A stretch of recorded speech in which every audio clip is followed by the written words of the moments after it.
لا إله إلا الله.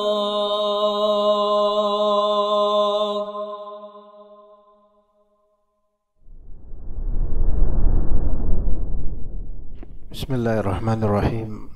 السلام عليكم ورحمة الله وبركاته. إن الحمد لله نحمده ونستعينه ونستغفره ونعوذ بالله من شرور أنفسنا وسيئات أعمالنا. من يهده الله فلا مضل له ومن يضلل فلا هادي له. أشهد أن لا إله إلا الله وحده لا شريك له وأشهد أن محمدا عبده ورسوله لا نبي بعده. فإن أصدق الحديث كتاب الله وخير الهدي هدي محمد صلى الله عليه وسلم وشر الأمور محدثاتها وكل محدثة بدعة وكل بدعة ضلالة وكل ضلالة في النار. أما بعد. Para ikhwah sekalian rahimani wa rahimakumullah. Sebelum kita melanjutkan pembahasan di kitab Amalan Sunnah Setahun, ada baiknya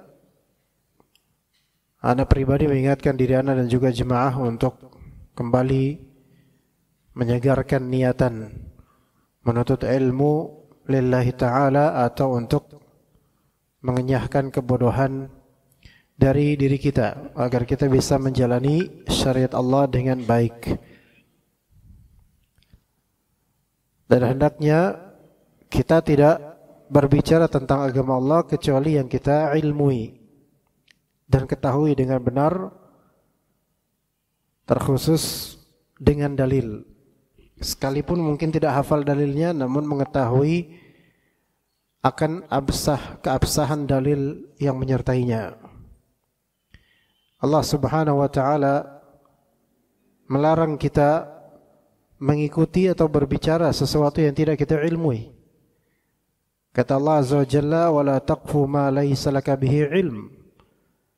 Dan janganlah engkau la taqfu, yaitu la tatba' atau la tattabi'. Jangan kalian menuruti sesuatu yang kalian tidak punya kepastian ilmu tentangnya. Ayat ini maknanya luas. Sampai banyak ulama menafsirkan dengan tafsiran yang variatif. Ada yang menafsirkan yaitu jangan engkau mengikuti kabar yang tidak engkau ketahui kepastiannya. Ada juga yang menyatakan maknanya adalah janganlah kalian berdusta, janganlah engkau berdusta dan jangan mengadakan persaksian palsu. Ada yang menafsirkan jangan berbicara tanpa ilmu.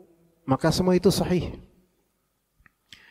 Semua itu terinclude dan termasuk dalam larangan jangan kalian mengikuti apa yang tidak kalian ilmui. Nah, dalam Islam ada yang namanya ilm, ada yang namanya dhann, dan ada yang namanya mengikut hawa nafsu. Kalau ilmu itu jelas, fa'lam annahu la ilaha illallah, maka ilmuilah bahwasanya tiada yang berhak disembah selain Allah. Ilmu. Dan dalam banyak sekali hadis menunjukkan akan pentingnya ilmu dan menuntut ilmu, mencari ilmu. Dan dalam Al-Quran juga dalam sebagian hadis disebutkan tentang negatifnya dhann atau prasangka dan juga hawa nafsu. Kata Allah Azza wa Jalla, "Iyattabi'una illa dhanna wa ma tahwal anfus." Mereka tidaklah mengikuti kecuali dua hal. Adh-dhann yaitu persangkaan semata, bukan ilmu. Wa ma tahwal anfus, dan kecenderungan jiwa, hawa nafsu. Itu hawa nafsu artinya kecenderungan jiwa belaka tanpa ilmu. Seseorang ketika dia berbicara atau berbuat tanpa ilmu, maka pasti imma dia berbuat di atas persangkaan belaka atau berbuat di atas hawa nafsu belaka. Ya. Seseorang ketika berargumen tanpa dasar ilmu, pengetahuan yang benar, maka pastilah imma dia akan hanya menyangka-nyangka atau memang dia hanya mengikuti hawa nafsu belaka.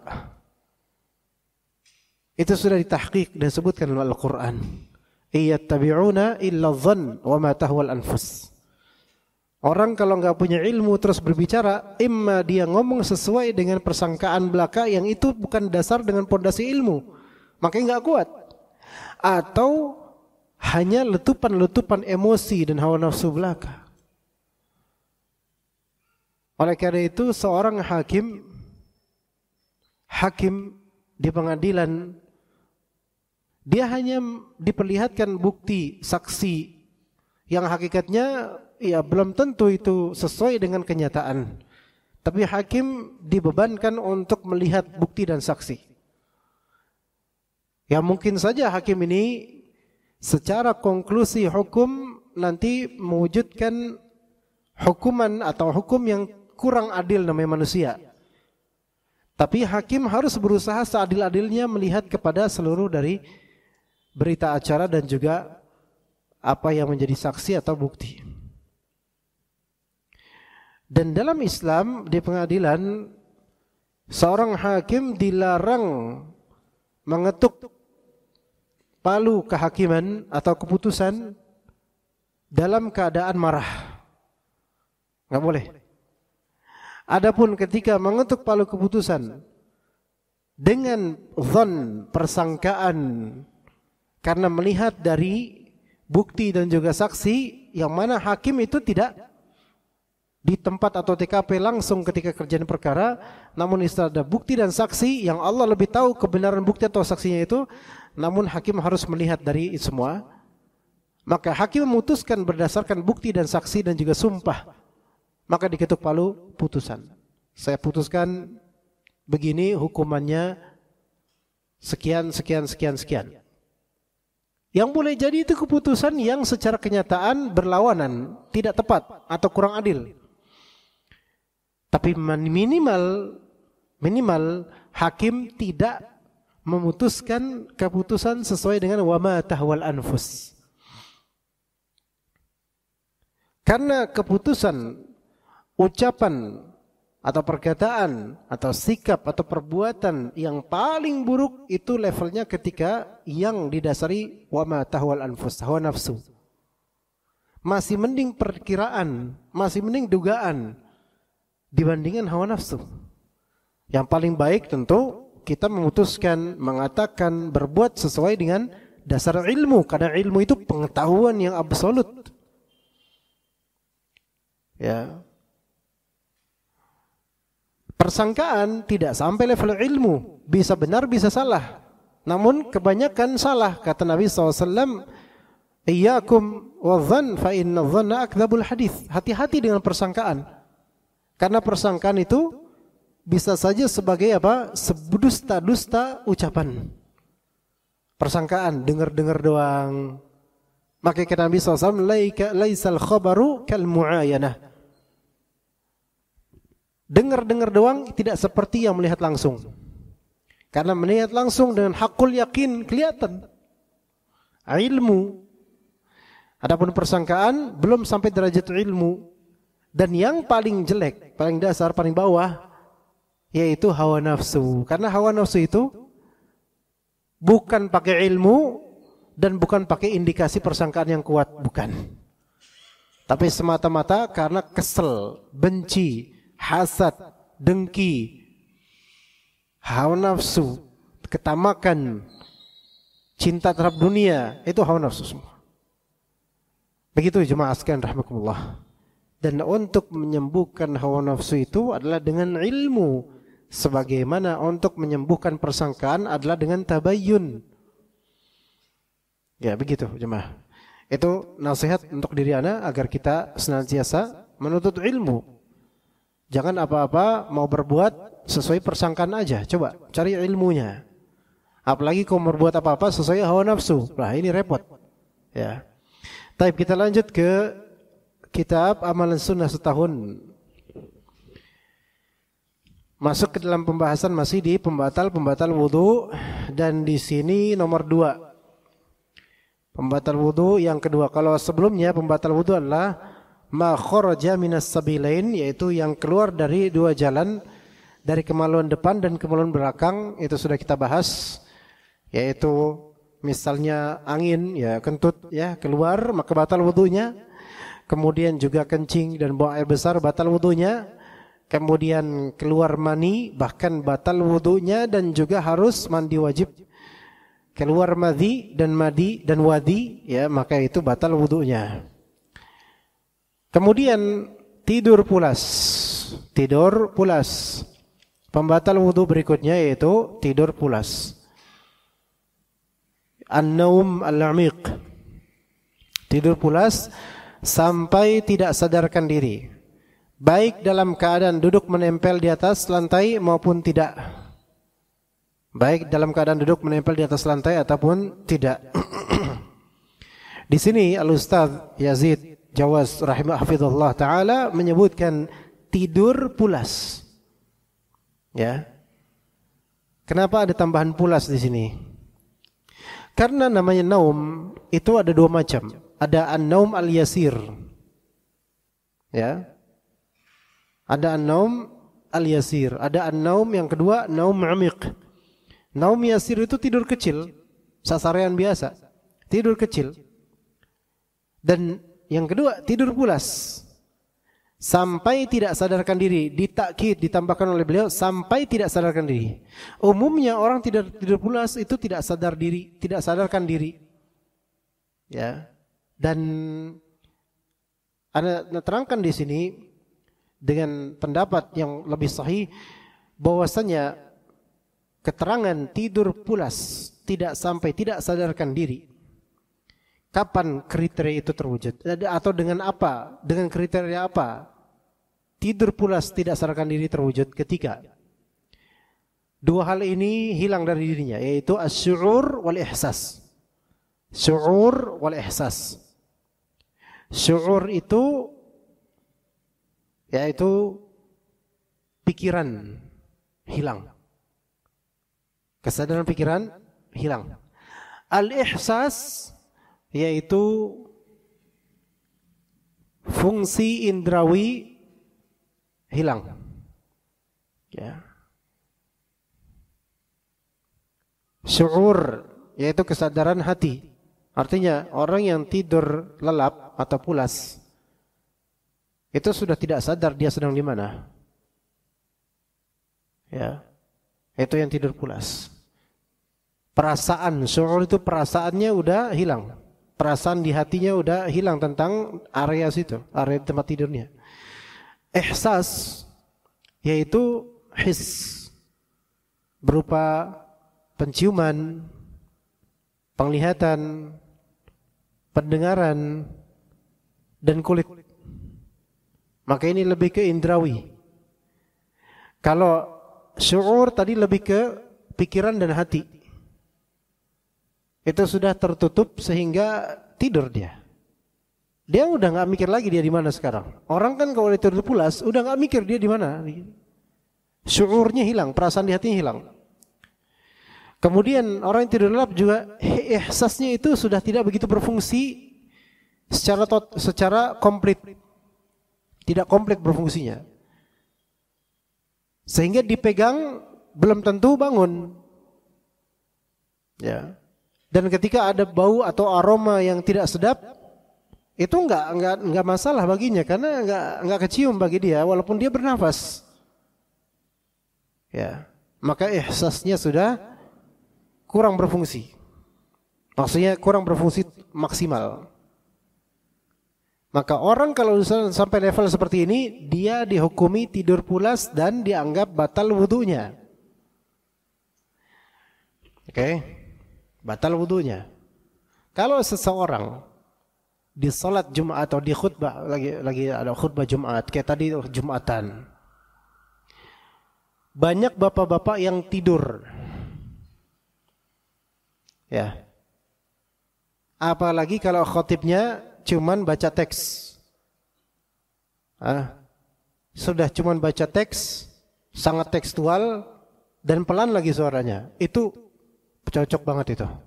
Malah memotivasi jemaah untuk semakin lelap tidurnya. Dan inilah khatib yang dicintai oleh jemaah sekalian rahimakumullah.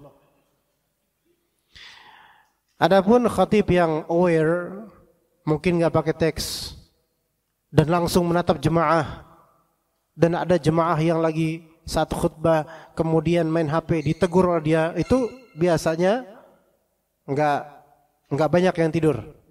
Apalagi sore lantang, nggak banyak yang tidur. Ya, ini sesuai dengan pengalaman juga. Ya. Nah, sekarang ada beberapa dari bapak-bapak jemaah sidang Jumat yang berbahagia, yang mana khusyuk dan tenggelam dalam samudra tidurnya. Sangat tawadhu sehingga menundukkan kepala, rendah diri, rendah hati, dan rendah kepala sampai hampir sujud. Sudah kayak gitu, dan kemudian sampai ngeces. Bahkan cesnya itu ragu-ragu mau jatuh ke lantai atau tidak. Dan sahibul ces ini, pemilik liur ini, tidak menyadari dirinya sedang ces. Kira-kira ini batal nggak wudunya? Absolutely batal. Kenapa? Karena perasaan kolbunya sudah tidak berfungsi dengan sebagaimana maksimalnya gitu loh. Dia nggak ngerasa, udah kalau dia lagi ngecas nggak ngerasa, itu udah maksimal itu dah. Ya, lagi ngecas gini, keluar nggak jadi, akhirnya ngorok, baru kemudian dia nyadok, makan apaan saya? Nah. Maka jemaah yang di sampingnya itu, kalau sudah qomat, ingetin bapak ini, Pak, wudu. Kenapa? Batal wudunya. Duh, kok batal? Bapak tadi tidur, ngecas, ngorok. Bahkan ngelindur sedikit tadi. Wudu, Pak. Gitu. Ya. Oh, enggak mau. Ya udah, enggak sah, Pak, nanti sholatnya. Ya gitu alasannya. Tapi kan saya tidur nancep. Nah ini dia. Maksudnya nancep di sini adalah dalam keadaan duduk menempel di atas lantai. Rata-rata jemaah sidang Jumat yang berbahagia itu, berbahagia dengan khusyuknya tidurnya mereka itu, mereka tidur dalam keadaan duduk seperti antum sekarang. Ya, sebagian muttaqi, sebagian ghair muttaqi, sebagian sandaran dan itu lebih berbahagia, dan sebagian tidak dapat rezeki sandaran. Dalam mazhab Syafi'i, sebagian fuqaha Syafi'i, di antaranya Abu Ishaq Asy-Syirazi dalam kitab Muhadzabnya, menyebutkan bahwasanya, ini dalam mazhab ya, bukan di kitab ini, menyebutkan bahwasanya parameter seseorang yang tidur batal atau enggak wudunya itu dilihat dari gimana dia sendernya. Kalau dia enggak nyender, ini menunjukkan dia tidak pulas tidurnya sehingga tidak apa? Tidak batal wudunya. Jadi enggak nyender nih kayak gini. Atau kayak gini. Enggak dianggap batal dalam mazhab Syafi'i. Kalau dia nyender, maka ada dua kemungkinan. Bisa batal, bisa enggak. Cara mengetahui batalnya atau tidak dilihat dari pose nyendernya. Kalau nyendernya itu, kalau kita perkirakan tempat senderannya itu digeser, dia masih tetap diri, tetap tegak atau enggak. Kalau digeser, dia tetap tegak, maka dia enggak batal wudunya. Kalau misalnya tempat senderan digeser, dia langsung jatuh, ini menunjukkan pulas. Ya betul juga, orang kalau misalnya senderan terus tidur, terus digeser ngejengkang, ya iya itu berarti pulas dia. Tetapi kan kalau senderan tembok, kita nggak bisa geser tembok. Artinya parameter ini walaupun diketahui dari pose tidurnya, orang yang tidurnya serius banget pun sampai gini terus nganga, itu ada. Kadang-kadang di sebagian khutbah kita ngeliat di pojokan sana ada jemaah yang nganga gitu, kayak sekarat kayak apa nggak tahu tuh orang. Nah, tapi seperti ini kan sepertinya ini orang serius tidurnya itu loh. Dan sepertinya sudah nawa itu sejak sebelum khutbah untuk tidur di Jumatan. Nah, tapi itu parameter seperti itu agak sulit ya untuk menentukan. Melainkan yang sahih adalah seperti yang disebutkan beliau di sini, yaitu tidak melihat ke pose. Karena ada kalanya orang rebahan tidur tapi dia enggak tidur sebenarnya. Agak sedikit ngorok kecil tapi tidak disebut tidur yang dalam. Karena ada juga di kalangan sahabat yang sedikit ngorok tapi tidak dianggap batal wudunya. Ngorok kecil itu dimaklumi karena kadang kita tidur sasarean biasa, kadang ngorok kecil, Pak. Itu belum tentu. Belum tentu itu tidur pulas. Karena ngorok kecil itu hanya secara zahir. Bisa aja pikiran dia itu masih mendengar orang-orang sekitar. Ini berarti ihsasnya masih dan syuurnya, perasaan di hatinya masih ada untuk kenyataan. Tapi kalau ngoroknya udah gede, dia nggak nyadar kalau dia nggak bisa dengar ngoroknya. Udah gede gitu ngoroknya sampai bergetar itu bumi, maka ini berarti apa? Sudah lelap. Ini batal wudunya. Batal wudunya. Dilihat dari apa? Dari tidak sadarkan diri, yaitu syuur dan ihsasnya itu hilang. Perasaan kolbunya tentang daerah sekitar itu udah nggak kepikiran lagi. Apalagi kalau sudah sampai mimpi dengan durasi yang panjang, maka ini adalah apa? Ini membatalkan wudu tidurnya. Ya. Gitu. Kalau misalnya dia lagi tidur, kemudian dia nyium aroma tongseng misalnya. Tongseng nih. Ini berarti dia apa? Tidak dalam tidurnya. Berarti belum batal wudunya. Gitu aja. Maka antum lihat jemaah, kalau misalnya lagi biasanya ini masalah-masalah gini di khutbah Jumat tuh banyak yang tidur tuh, ya. Kalau tidurnya masih kayak gini terus tegak ini lagi, terus tegak ini biasanya belum full tidur, belum dalam tidurnya. Ya. Bagaimana kalau misalnya dia tidur, kemudian dalam tidurnya dia mimpi, dan mimpinya itu dia lagi Jumatan. Nah ini yang bingung ini. Dia lagi Jumatan, pas lagi Jumatan tidur, terus mimpi lagi Jumatan. Sampai dia bingung, nih saya yang mana yang benar nih? Maka kalau misalnya mimpi Jumatannya itu, ya dia lihat, kalau itu benar-benar isi khutbahnya bukan isi khutbah yang di kenyataan, maka ini berarti udah dalam tidurnya. Tapi kalau mimpinya itu adalah influence dari keadaan khutbah yang nyata, maka wallahu alam ini belum dalam tidurnya.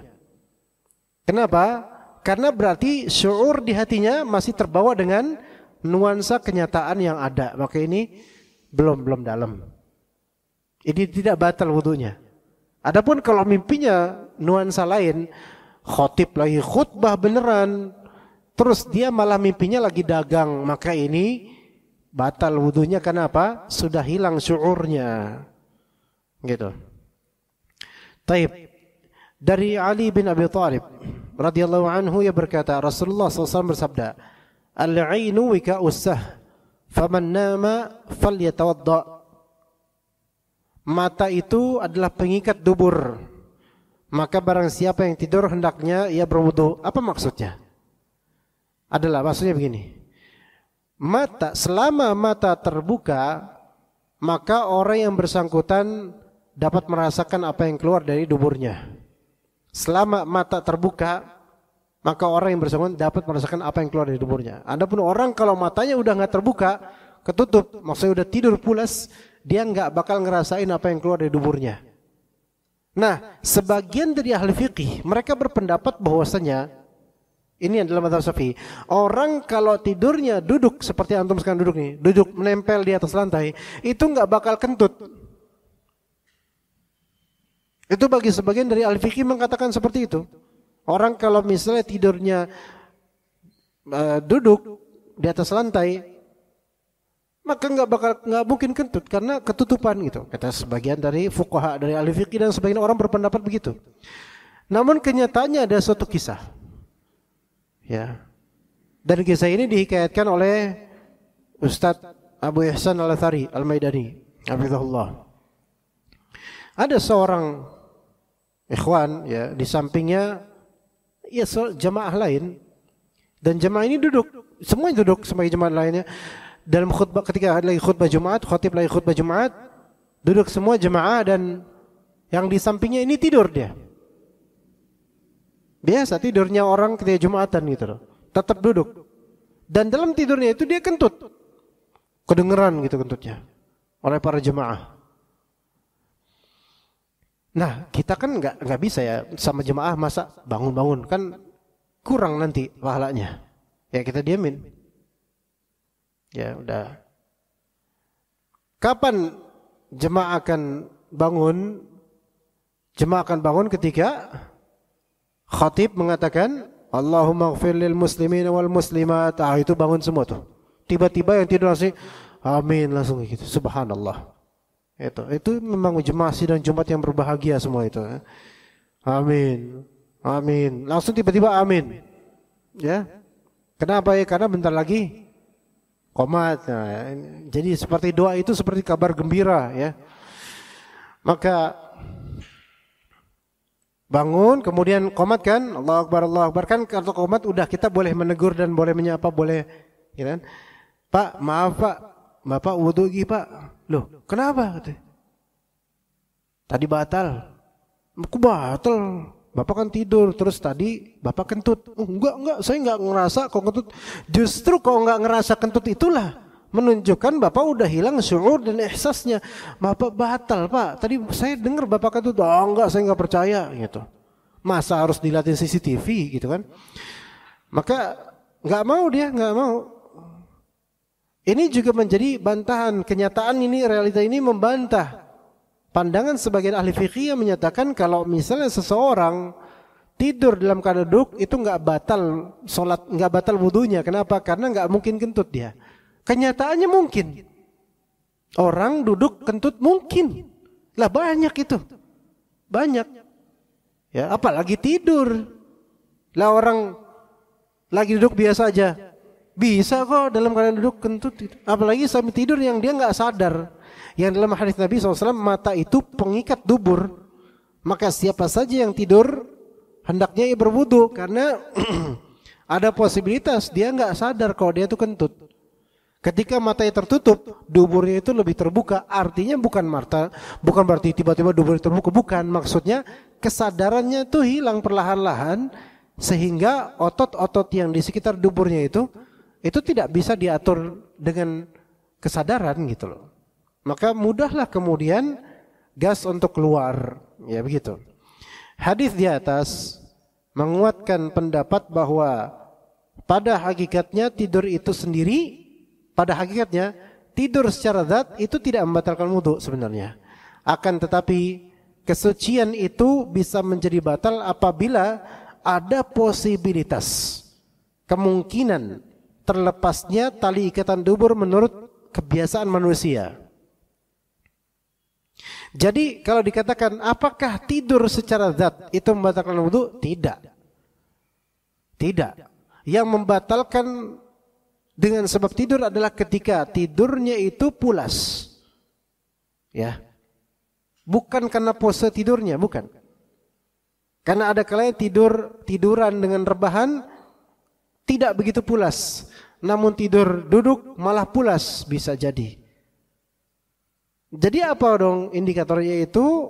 Posibilitas terlepasnya tali ikatan dubur itu yang memungkinkan persangkaannya bisa keluar kentut dengan sebab tidurnya dia. Begitu. Adapun seseorang yang tidur dengan posisi duduk di mana duburnya melekat di bumi atau tanah atau lantai, maka wudunya tidaklah batal. Betul. Kalau memang dia tidak lelap. Kalau memang dia tidak lelap. Tapi kan dalam judul sini baik dalam keadaan duduk menempel di atas lantai maupun tidak, kalau sudah tidak sadarkan diri maka batal. ya. Gitu, maka batal, gitu ya. Baik, kemudian dikatakan yang ketiga, pembatal wudu yang ketiga, hilang akal, tapi bukan karena tidur. Orang yang tidur itu akalnya sedang tidak berfungsi dengan maksimal, karena dia sedang tidak sadar. Namun yang dibahas di nomor 3 ini adalah faqdul aql la bisabbil naum, yaitu hilang akal bukan karena tidur melainkan karena gila, pingsan, mabuk, atau disebutkan obat. Gila karena gila. Gila ini bisa saja karena stres, depresi. Stres dan depresi beda ya. Karena stres atau karena depresi atau karena terbentur atau karena meminum zat tertentu jadi gila dan seterusnya. Ini hilang akal. Pingsan, apapun penyebabnya, membatalkan wudu. Tidur aja yang masih sadar, yang masih, maksudnya tidur dengan pingsan, tingkat kesadarannya tentu beda. Tidur masih memungkinkan untuk dibangunkan.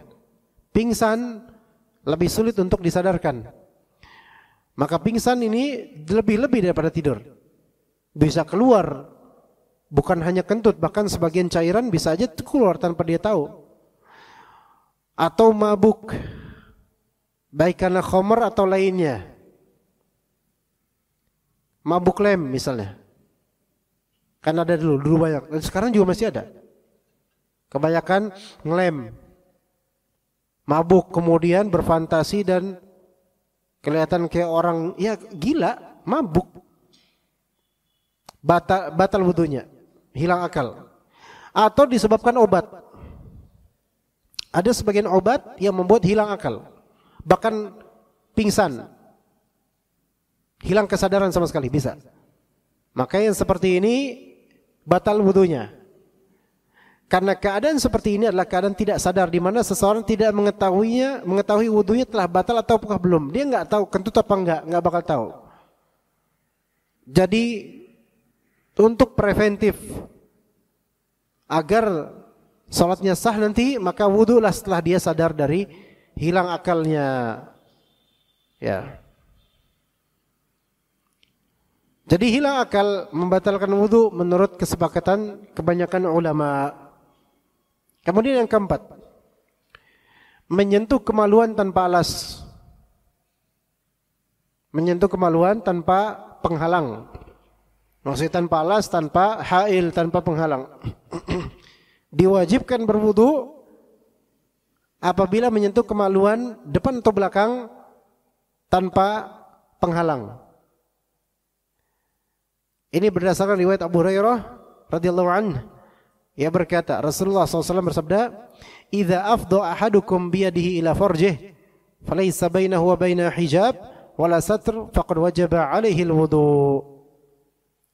Jika salah seorang dari kalian menyentuh kemaluannya dengan tanpa hijab, tanpa penghalang, tanpa satr, tanpa sutroh, tanpa penutup, langsung skin to skin, kulit ke kulit, maka ia wajib berwudu. Menyentuh kemaluan tanpa alas, maka ia wajib berwudu. Namun di sini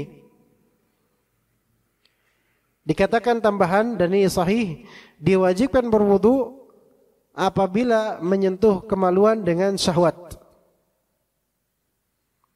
Berdasarkan riwayat dari Busrah bin Safwan, Nabi SAW bersabda, "Man massa dzakrahu fala yusalli hatta yatawadda." Apabila seorang dari kalian menyentuh kemaluannya, janganlah ia melakukan salat sampai ia berwudu. Jadi begini jemaah sekalian rahimakumullah. Permasalahan apakah menyentuh kemaluan membatalkan wudu itu khilaf di antara ulama. Ada ulama yang mengatakan sebelumnya yang dimaksud menyentuh di sini adalah menyentuh langsung tanpa penghalang. Kalau misalnya seseorang dengan penghalang, misalnya dia menyentuh celana dalamnya, bukan zakarnya langsung, celana dalamnya, maka ini enggak batal wudunya. Tapi menyentuh langsung. Pendapat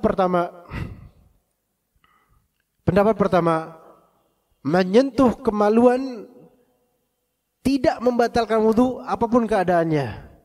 Ini salah satu pendapat di antara ulama dengan dalil hadis Nabi SAW yang mengatakan, innaha bad'atun minka, sesungguhnya kamu nggak perlu untuk berwudu lagi. Sesungguhnya itu menyentuh kemaluan itu adalah bagian dari tubuhmu.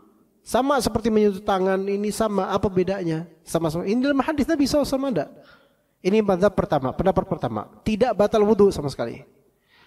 Pendapat kedua, menyentuh kemaluan membatalkan wudu secara mutlak, baik dengan syahwat maupun tanpa syahwat.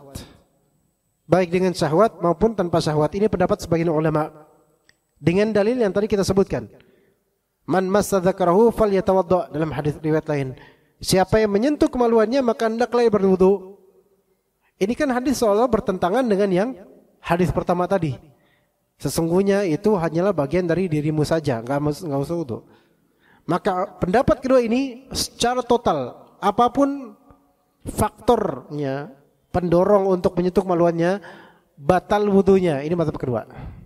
Mazhab ketiga, dan ini mazhab Syafi'i, pendapat ketiga, menyentuh kemaluan baru dikatakan batal wudunya jika menyentuhnya dengan batinul kaf, bukan zahirul kaf. Ini mazhab Syafi'i.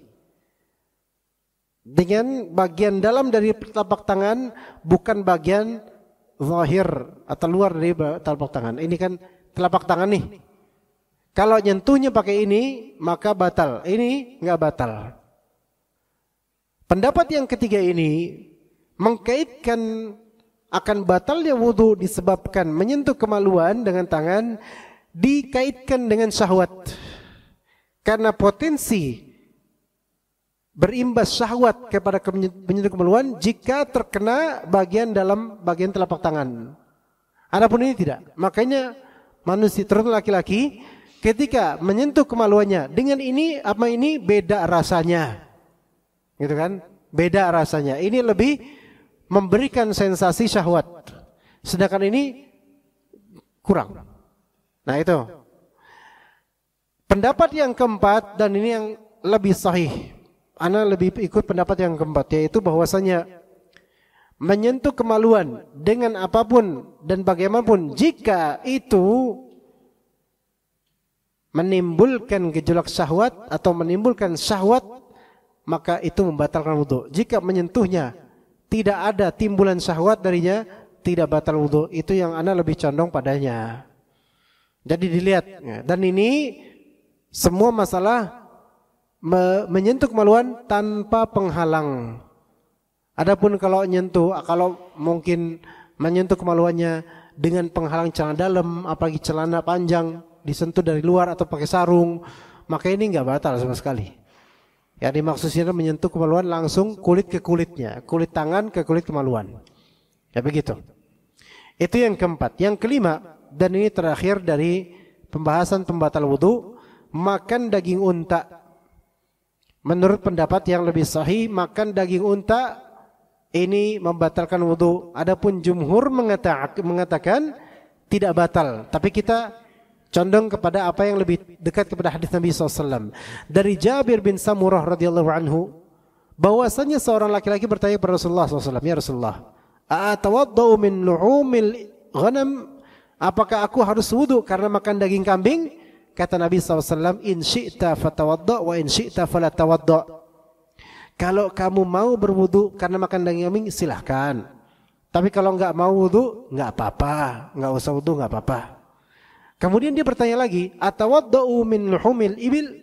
Apakah aku harus berwudu karena makan daging unta? Maka kata Nabi SAW, na'am, fatawadda min luhumil ibil. Biya, berwudulah kamu karena makan daging unta. Dari Jabir bin Samurah berkata, kami biasa berwudu karena makan daging unta dan tidak berwudu karena makan daging kambing. Jadi jumhur mengatakan tidak membatalkan.